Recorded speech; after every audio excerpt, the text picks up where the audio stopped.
Hi, this is Daniel. You're watching Unrivaled Investing. Today I'm going to share a personal story about how I lost out on over $10 million and how I think there are some lessons here for you in terms of finding potential investments that can change your life, looking for those types of things that can go up 20, 30, 40, 100x over time. What are the sort of the key factors that you should anticipate in terms of finding those types of things? I also want your feedback at the end of this video. If you think I ultimately made the right or wrong move, even though the fact is that I lost out on $10 million. So as many of you are aware, I have been lucky enough to have, some great learning experiences over my career, whether or not I was working as an investment banker at a distressed focused distressed debt focused firm during the great financial crisis to a multi-billion-dollar hedge fund. I also have some experience with investing and operating, working with private companies, so private equity, so both as an operator as an investor. And during some of the time that I've spent focused on private companies, I was offered the chance to invest in a fast-growing company, and a founder needed cash, and the business had a few blow-up risks, a few things that could put the company to a donut. And let's discuss the terms of this deal so you can see whether or not you would have made the same choice that I did and missed out on $10 million.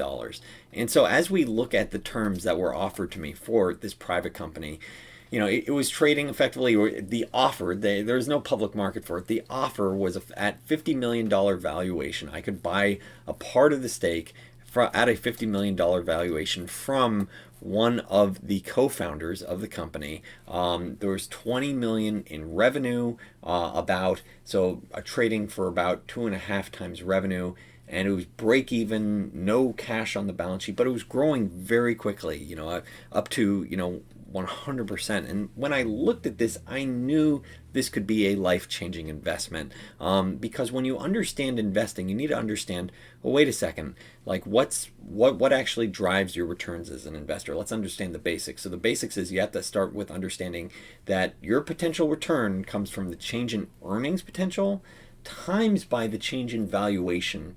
So whatever the multiple is, whatever that changes in the multiple, plus whatever cash flow you can get as a shareholder over time. And so I looked at this setup. I looked at this $50 million valuation, 20 million in revenue, break even, no material cash on the balance sheet, operating shoestring budget, but growing very quickly. And I was looking at this and I thought to myself, yes, this definitely does have life-changing returns, because yeah, maybe it had about 4 million in operating, earnings potential at that time, which would imply about a 12.5 times multiple based on this $50 million valuation. So that was sort of my back of the envelope way of thinking about what this could do. And ultimately this raised the question of like, well, how did I know that this could have been a life-changing investment? Well, it really comes down to these two components, which is what's the optimized earning multiple. In this case, it was around very low relative to its growth rate, which was around 100%. Whenever you have this huge disconnect between an optimized earnings multiple and the underlying growth rate, there's a lot of potential. And so that's, what is the key? And if I need to boil it down for what is the key to finding life-changing investments, I would say one is you want to find the type of company that has that low multiple to optimize profits. The company may not be profitable now, but it should, when you think about their unit economics, it should have ideally a low or fair multiple to those optimized profits, what you think they could be earning based on their current business model. Then the next is, do they have potential for significant growth in the years ahead? And it's not just next 2-3 years, because when you think about how a business does really well, it's, do you think this can keep growing 5, 10, 20 years down the line? That's really the trick, is finding long tail businesses at low valuation. And then the third component is, could this get revalued at a much higher multiple in the future? And honestly, this is part of my goal with both this channel, which is Unrivaled Investing, where I'm trying to find potential multi-baggers, types of companies that I think could potentially go up hundreds or thousands of percent over time, but also my personal journey, which I call out at unrivaledinvesting.com, where each month I call out potential multi-baggers, potential ideas where I'm saying, hey, here it has these similar dynamics. And this is, keep in mind, what enables a company to grow longer term?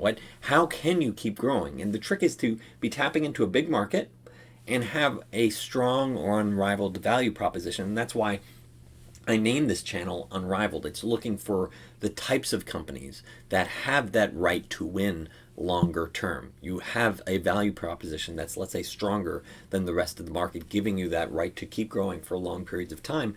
And so, for example, my May potential multi-bagger is a company trading below liquidation value with assets that are growing at a nice clip, and arguably that investment could potentially be worth 2 to 3x over time. My April potential multi-bagger, another similar setup, not as dramatic as the one I'm calling out in this video, but it had, that my April potential multi-bagger idea, it's effectively like a teens valuation growing at like 30 to 40%. So there is that sort of disconnect, and so that does also create that sort of asymmetry in terms of what your potential is. Now, what happened with this opportunity, and ultimately why did I pass on it? And so as we look at this, what happened? And so what ended up happening was the underlying economics of the business increased by about 5x. So the fundamentals of the business increased by about 5x. The valuation changed by about 8x. And so if you have fundamentals grow at a good clip, 5x over, a couple of years, and the valuation in which, let's say, other private investors are willing to pay significantly increases, in this let's case, if you assume it goes from 2.5 times to 20 times, that effectively gets a 40x return. 5 times 8, you're getting this 40x change in return. And keep in mind, given that it's an earlier stage company, you're not going to be getting a dividend or some sort of cash flow. So you really do need to focus on, well, what could this be? And based on the cash that I was asked to invest in this, it would have been, from going from that $50 million to $2 billion valuation, I missed out on over $10 million in potential gains. Now, keep in mind, I was aware that, that this was a potentially life-changing investment when I looked at it. So why did I pass on it? Ultimately it comes down to a couple of different things. What actually drove me to pass? And it comes down to understanding, looking at the business, and for example, this business had a couple of different types of revenue concentration risks, where if either relationship stopped or was hindered in a significant way, the business did have that sort of blow up risk. Two different types of revenue concentration.